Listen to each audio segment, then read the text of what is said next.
ఈ 'తండేల్' మూవీతో అయితే అందరికి గుర్తుండిపోతది తెలుసా? హ్మ్. లైక్ నేను సినిమా చూస్తున్నంత సేపు అరే! ఆ పిల్లాడికి జరిగింది. అరే! యమ్మ ఏందిరా ఇట్టుంటారు. ఇంత దారుణంగా ఉంటారా? లైక్ ఆ సీన్ చూసినప్పుడు నీకేమనిపించింది? నాకు ఫస్ట్ చాలా ముందే చెప్పారు ఇలాగా ఈవెంట్ సీన్స్ ఉంటాయి. హ్మ్. వాట్ ఈస్ యువర్ క్యారెక్టర్ అని అంతా ముందే చెప్పారు. బట్ ఈ సీన్ చెప్పినప్పుడు ఏంటి ఇది మీన్స్ ఫస్ట్ హ్మ్. 'సుంధి' అని చెప్పంగానే I don't know what is the mean of that ఏంటి అని. Later they have explained what is this one అని. ఓకే. ఇప్పటివరకు ఏ మూవీలోని చూపియలేదు. అవునవును. It is very new. అలాంటిది అది కూడా చైల్డ్‌కి చూపిచ్చింది అవును. గూడా ఏది లేదు సినిమా. హ్మ్. హ్మ్. సో, అలాంటిది ఒక న్యూ సీన్ నా మీద ఉండడం ఇట్ ఈస్ లైక్ ఓకే. కొత్తగా ఉండబోతుంది. దీన్ని ఎలా రిసీవ్ చేసుకుంటున్నా అనుకోని హ్మ్.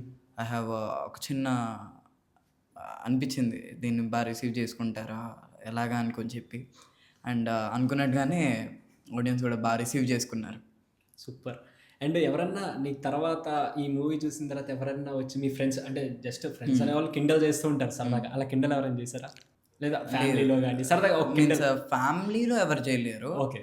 మీన్స్ ఫ్యామిలీ వర్ లైక్ ఆళ్ళు మంచిగా ఏముంది? ఏం చేసావు? ఇవి మాట్లాడతారు. ఆహ్, ఇక మీన్స్ కింద చేసిందయితే ఫ్రెండ్సే కొంచెం "అరే! బావుంది. బట్ ఏంట్రా సీన్ అలా ఎలా చేసావురా?" ఆ! చిన్న అది ఇన్నోసెన్స్ అంటారు. అదేమంటారు చిన్నగా అనమాట. ఆ! అంటే అలా కింద వాళ్ళు సంథింగ్ ఫీల్ అవుతూ అరే! ఏందిరా అట్లా చేసావు? అరే! ఆ సీన్ అట్లా చేసారేంట్రా? హ్మ్. హ్మ్. అసలెలా జే అసలు ఆ సీన్ ఎలా చేసావురా? అదెలాగా అనుకోని అడుగుతా ఉంటారు. కానీ, కానీ అలాంటి సీన్స్ చేయాలన్నా గట్స్ ఉండాలి తెలుసా? యాహ్!